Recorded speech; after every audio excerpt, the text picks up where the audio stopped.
অনুরোধ জ্ঞাপন করছি। আসসালামু আলাইকুম ওয়া রাহমাতুল্লাহি ওয়া বারাকাতুহু। ওয়ালাইকুম আসসালাম ওয়া রাহমাতুল্লাহি ওয়া বারাকাতুহু।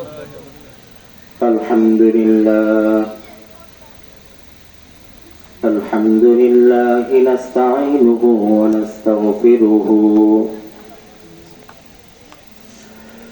ونعوذ بالله من شرور أنفسنا ومن سيئات أعمالنا من يهد الله فلا مضل له ومن يضلله فلا هادي له ونشهد أن لا إله إلا الله وحده لا شريك له ونشهد أن سيدنا ونبينا ومولانا محمدا عبده ورسوله أرسله بالحق بشيرا ونذيرا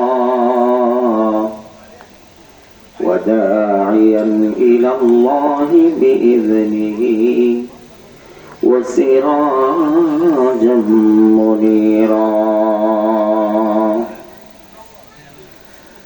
فقد قال الله تبارك وتعالى في كلامه المجيد والفرقان الحميد أعوذ بالله من الشيطان الرجيم بسم الله الرحمن الرحيم قل هل يستوي الذين يعلمون والذين لا يعلمون إنما يتذكر أولو الألباب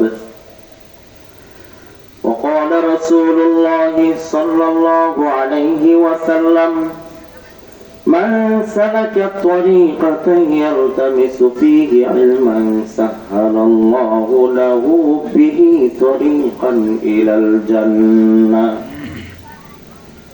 وقال الله تعالى في شان حبيبه ومحبوبه إن الله وملائكته يصلون على النبي يا أيها الذين آمنوا صلوا عليه وسلموا تسليما شكرا محبة شتى أكبر درود شريف اللهم صل على محمد وعلى آل محمد كما صليت على إبراهيم وعلى آل إبراهيم إنك حميد مجيد اللهم بارك على محمد وعلى آل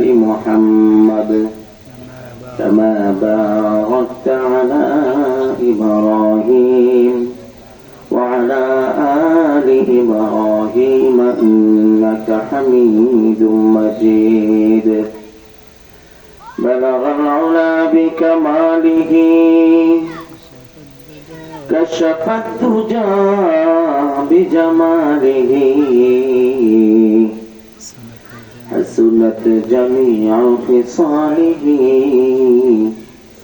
صلوا عليه وآله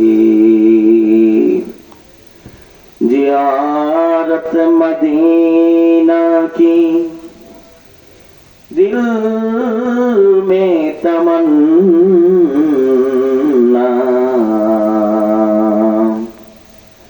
نہیں ہے میرے پاس سفر کی تمنا بلغ العلا بکمالہ كشف الدجى بجماله حسنت جميع خصاله صلوا عليه وآله ذكر حقا مدغزائی روح رات مرحمہ مدعی دل مجروح رات دل جو خالی یاد حق سے ای جوان خانہ شیطان ہے وہ دل بے گمان جنگ دل سیقنے پاک کون سینہ باتی گے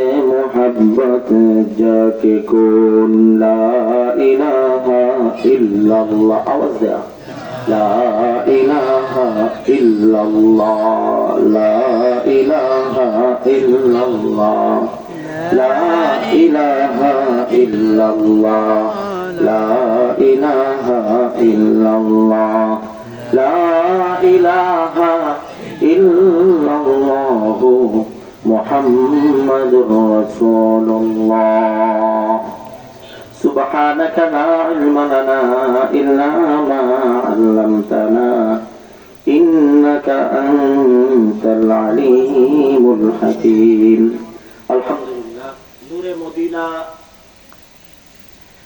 তাহফিজুল কোরআন কওমি মাদ্রাসার উদ্যোগে আজকের এই সভা সম্মানিত সভাপতি মুআজ্জাজ মুকাররম জাতির শ্রেষ্ঠ সন্তান হযরত উলামায়ে কেরাম সম্মুখপানে উপবিষ্ট আল্লাহ তাআলার জাকিরিন শাকিরিন মুরব্বিয়ানে আওয়াম মহান আল্লাহ তাআলার দরবারে লাখ কোটি শুকরিয়া যে আল্লাহ সুবহানাহু ওয়া তাআলা আমাদের হায়াতগুলিকে বৃদ্ধি করিয়া আজকের এই সময় পর্যন্ত সুস্থ সবল রেখে এরকম একটা জামি জায়গাতে কিছু কথা বলা এবং শোনার তৌফিক দান করেছেন এই জন্য সকলেই কালিমাতুর শুকর আদায় করে নিচ্ছি আলহামদুলিল্লাহ সম্মানিত উপস্থিতি সম্ভবত আপনারা মাগরিবের পর থেকে বিভিন্ন উলামায়ে কেরামের জবান থেকে তথ্যবহুল আলোচনা শুনতেছিলেন মাহফিলের এই পর্যায়ে আমার মতো অদক্ষকে আপনাদের সম্মুখে হাজির করে দিয়েছেন আমি আল্লাহ তাআলার উপর পূর্ণ ভরসা রেখে আমার তেলাওয়াতকৃত আয়াত এবং একটা ছোট্ট হাদিসকে সামনে রেখে অতি সংক্ষিপ্ত কিছু আলোচনা করব আপনারা দোয়া করতে থাকেন আল্লাহ তাআলা যেন আজকের প্রয়োজনে অতীব জরুরি কিছু কথা বলার সুযোগ দান করেন সকলেই বলি আমিন সম্মানিত উপস্থিতি আজকে আমার আলোচনার বিষয় যেহেতু মাদ্রাসা উপলক্ষে এজন্য কোরআন শিক্ষার ফজিলত সম্পর্কে আমি অল্প কিছু কথা বলবো আপনারা চলে যাবেন শেষ পর্যন্ত থাকবেন ইনশাআল্লাহ অল্প মানুষ যায় না আল্লাহ সুবহানাহু ওয়া তাআলা আমাদেরকে একটা মহান গ্রন্থ আল কুরআন দিয়েছেন এটা এত পঠিত কিতাব পৃথিবীতে আর নাই যে কিতাব পড়লে সওয়াব পড়াইলে সওয়াব শুনলে সওয়াব স্পর্শ করলে সওয়াব মহব্বত করলে সওয়াব এবং এটার উপর যারা জীবন অতিবাহিত করবে তারা জান্নাতি জোরে বলি সুবহানাল্লাহ এরকম একটা মহা গ্রন্থ আল্লাহ তাআলা আপনি আমাকে দিয়েছেন পাশাপাশি আমরা বিভিন্ন ধরনের পৃথিবীতে শিক্ষা আছে আমাদের বাচ্চাদেরকে বিভিন্ন ধরনের শিক্ষায় শিক্ষিত করি এই পৃথিবীতে দুই ধরনের শিক্ষা মৌলিক ভাবে একটা হলো জাগতিক শিক্ষা আর একটা হলো কোরআনের শিক্ষা কথা বলেন ঠিক কিনা কোরআনের শিক্ষার উদ্দেশ্য মানুষের একটাই নেই এটা হলো পরকালীন জীবনে সুখ শান্তি নিশ্চিত করা আর জাগতিক শিক্ষার একমাত্র উদ্দেশ্য হলো দুনিয়ার ক্ষণস্থায়ী জিন্দেগির সুখ শান্তি নিশ্চিত করা আপনারা মানেন এই কথাটা না মানলেও আমি দুইটা মিসাল দিই আপনাদেরকে তাহলে বুঝবেন দুনিয়ার শিক্ষা যারা অর্জন করে ধরেন একজনে এমবিবিএস ডাক্তার এই ডাক্তারি সার্টিফিকেট নেওয়ার পরে তার উদ্দেশ্য এটা থাকে না যে মরণের সময় আজরাইল যখন আসবে তখন আমার এই সার্টিফিকেটটি দেখায় আজরাইলকে ঘুরাইয়া দিব যাতে আমার কষ্ট কম হয় এই সার্টিফিকেট দেখাইলে, এরকম উদ্দেশ্য থাকে কারো? থাকে? কেউ যদি ধরেন আরো বড় বড় ডিগ্রি অর্জন করলো, এফআরসিএস, এমএ পাস করলো, আরো যারা যত ধরনের উচ্চ লেভেলের শিক্ষিত, উপরের লেভেলের যত উপরে আছে, এইগুলি যত সার্টিফিকেট নিয়ে, তার উদ্দেশ্য এটা থাকে না যে কবরে যাওয়ার পরে আমি ফেরেশতাদেরকে এটা দেখাবো সার্টিফিকেট, তারপরে আমাকে কি দেবে, কবরের আযাব থেকে আমাকে মুক্তি দেওয়া দিবে, বা পরকালের ভিতরে আল্লাহ তাআলা আমাকে নূরের টুপি পরাইয়া উঠাইবে, এরকম সম্মানিত করবে, এরকম উদ্দেশ্য থাকে না? না, এরকম উদ্দেশ্য থাকে না। আরো আশ্চর্যের বিষয়, আমি আসলে আজকে রাগ করেন না, কষ্ট পায়েন না আপনারা, জাগতিক শিক্ষা এটা তো আল্লাহ প্রদত্ত না, কথা বলে ঠিক কিনা? আল্লাহ প্রদত্ত না। জাগতিক শিক্ষা আমাদের বাংলাদেশে না, সারা বিশ্বেতে যখন সর্বপ্রথম যে ব্যক্তি জাগতিক শিক্ষা অর্জন করেছে, সে কি এখন যে সর্বোচ্চ ডিগ্রি আছে এফআরসিএস, এরকম করনেওয়ালা ছিল না আরো নিচে ছিল? কথা বলে না, আমার কথা বুঝতেছেন আপনারা? আরো নিচে ছিল। আমাদের দেশে তো একসময় এরকমও ছিল যে মেট্রিক পাস পাওয়া গেছে না, একজনে ধরেন মেট্রিক পাস, এসএসসি পাস একজন ব্যক্তি আগে অনেক দাম ছিল, 8 পাসের মিলিটারিতে চাকরি হয়েছে, আর্মিতে চাকরি হয়েছে, অহরহ 5 পাসও নিচে স্বাধীনতার পরে, কারণ কি ওই সময় শিক্ষার হার কম ছিল, কথা বলেন ঠিক কিনা? তার মানে বোঝা যায় একসময় এরকম ছিল যে যারা শুধুমাত্র বাংলা বর্ণমালা জ্ঞান ছিল তাদেরকে অনেক বড় পণ্ডিত মনে করা হইতো, কথা বুঝাইতে পারছি? অর্থাৎ সর্বপ্রথম যে ব্যক্তি এসএসসি পাস করছে নিশ্চিত ভাবে তার উস্তাদ 9 পাস, সর্বপ্রথম যে ব্যক্তি 9 পাস করছে তার টিচার হবে 8 পাস, সর্বপ্রথম যিনি 8 পাস করছে তার টিচার হবে 7 পাস, সর্বপ্রথম যিনি 7 পাস করছে ওনার উস্তাদ হবে 6 পাস, সর্বপ্রথম যিনি 6 এ পড়েছে ওনার উস্তাদ 5 পাস হবে, সর্বপ্রথম যিনি 5 পাস করেছে ওনার উস্তাদ 4 পাস হবে, সর্বপ্রথম যিনি 4 পাস করেছে ওনার উস্তাদ 3 পাস, সর্বপ্রথম যিনি 3 পড়েছেন ওনার উস্তাদ 2 পাস, আর সর্বপ্রথম যিনি 2 পড়েছেন ওনার উস্তাদ 1 পাস, আর সর্বপ্রথম যিনি 1 পড়েছেন তার উস্তাদ হইল 0, কথা বলেন ঠিক কিনা?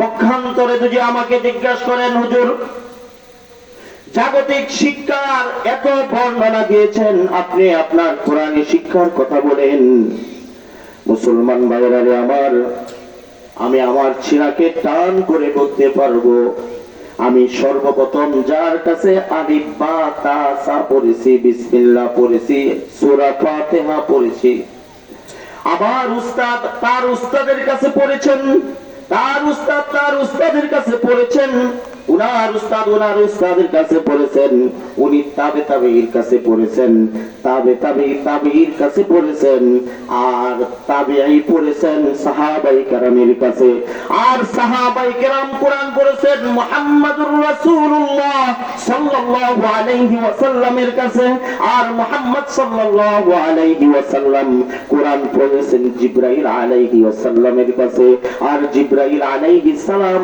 কোরআন পড়েছেন মহান রব্বুল আলামিনের কাছে। জোরে বলি আল্লাহু আকবার।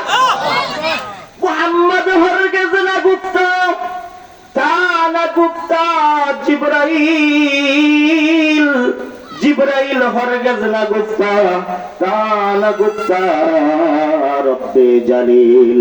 মুহাম্মদ সাল্লাল্লাহু আলাইহি ওয়াসাল্লাম কথা বলেন না, মুহাম্মদ সাল্লাল্লাহু আলাইহি ওয়াসাল্লাম কথা বলেন না যতক্ষণ পর্যন্ত জিবরাইল আলাইহিস সালাম কথা না বলেন, জিবরাইল আলাইহি ওয়াসাল্লাম কথা বলেন না যতক্ষণ পর্যন্ত আমার আল্লাহ না বলে দেন। জোরে বলে আল্লাহু আকবার।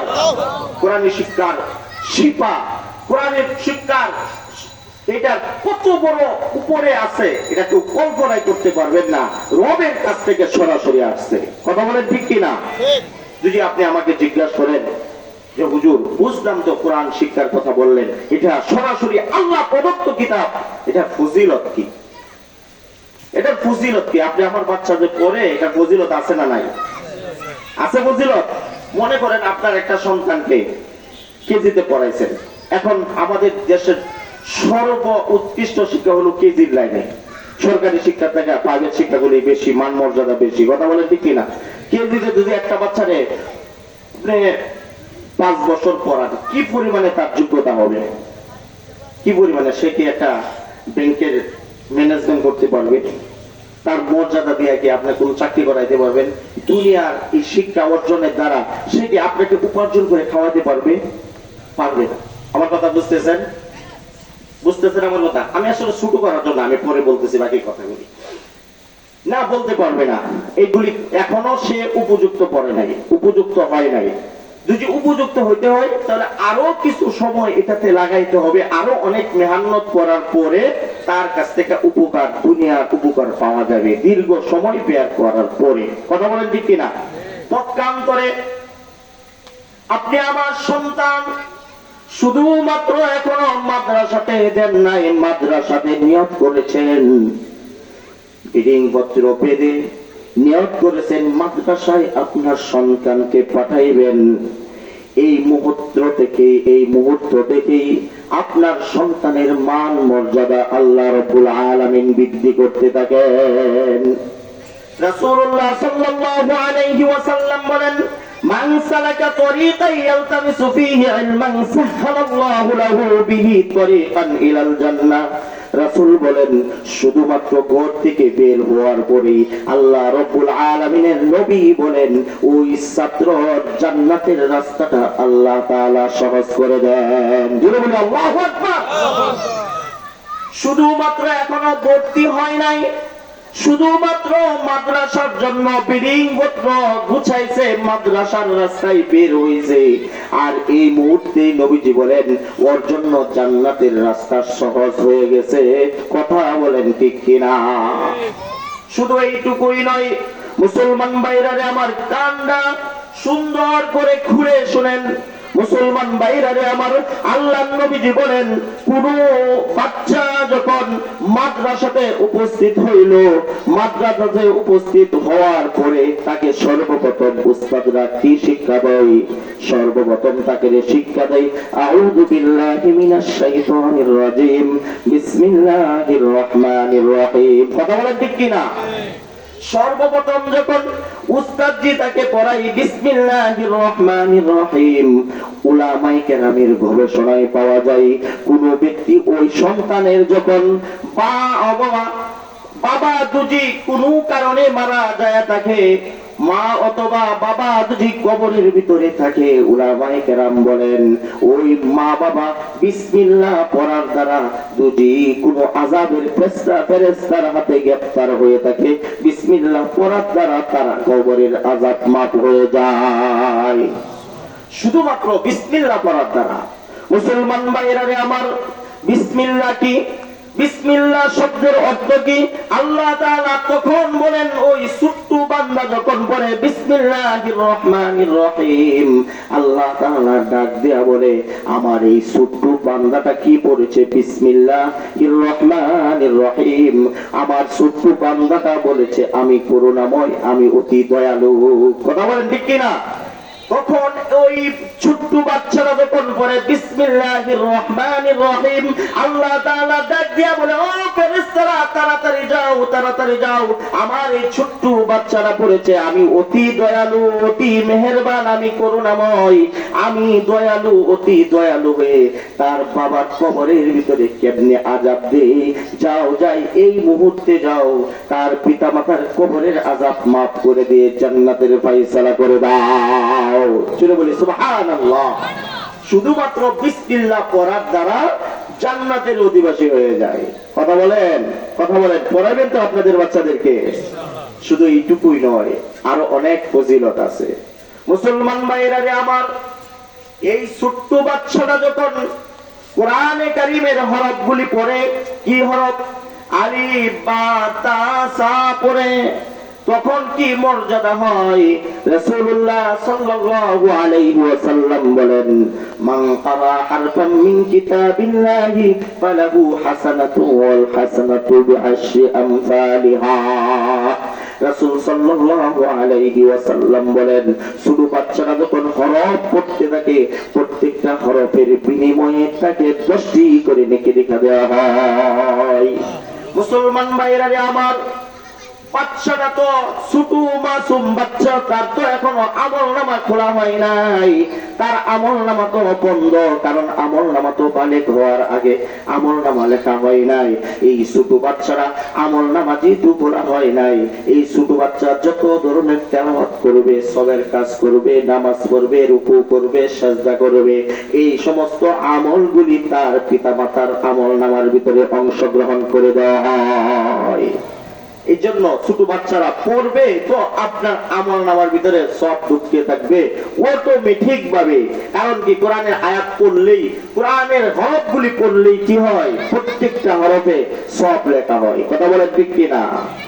এরপরে দেখেন, সব এখানে শেষ নয়। মুসলমান ভাইরা আমার, বাচ্চারা যখন কমপ্লিট ভাবে তালিবুল ইলম হয়ে যায়, আল্লাহর রাসূল সাল্লাল্লাহু আলাইহি ওয়াসাল্লাম বলেন, ওয়া ইন্নাল মালাইকাতা লাতাদাউ আজনিহাতাহা রিদান লিতালিবিল ইলম। জোরে বলি আল্লাহু আকবার। কি পরিমাণে মর্যাদা হয়! আপনি আমার সন্তান কি পরিমাণে মর্যাদা লাভ করে, একটা উপমা দিলে বুঝবেন।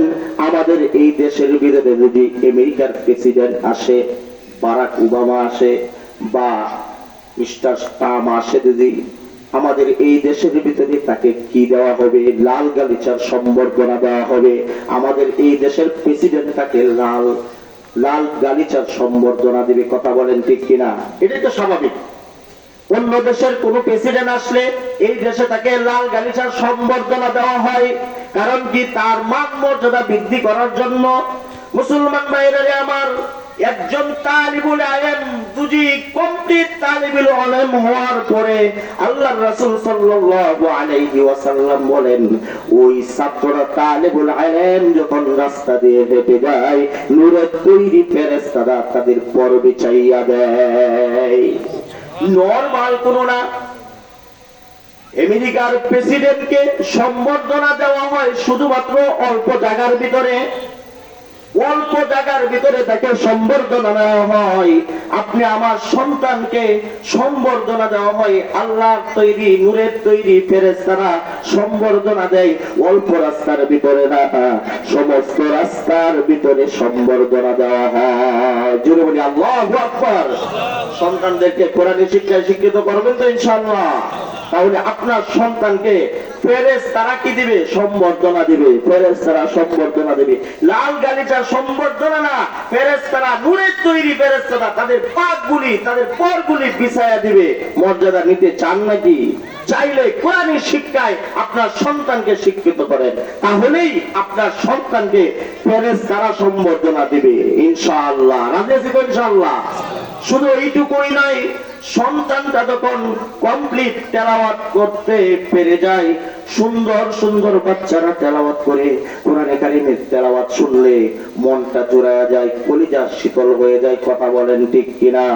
ওই সন্তান যখন রাত্রিবেলা তেলাওয়াত করে আবেগ আবৃত হইয়া খুব মহব্বতের সাথে যখন বাচ্চারা তেলাওয়াত করে, রাসূলুল্লাহ সাল্লাল্লাহু আলাইহি ওয়াসাল্লামের হাদিসের ভিতরে পাওয়া যায়, আল্লাহ তৈরি নূরের ফেরেশতারা ওই তেলাওয়াত শোনার জন্য দুনিয়ার জমিনে এসে যায়। জোরে বলি সুবহানাল্লাহ।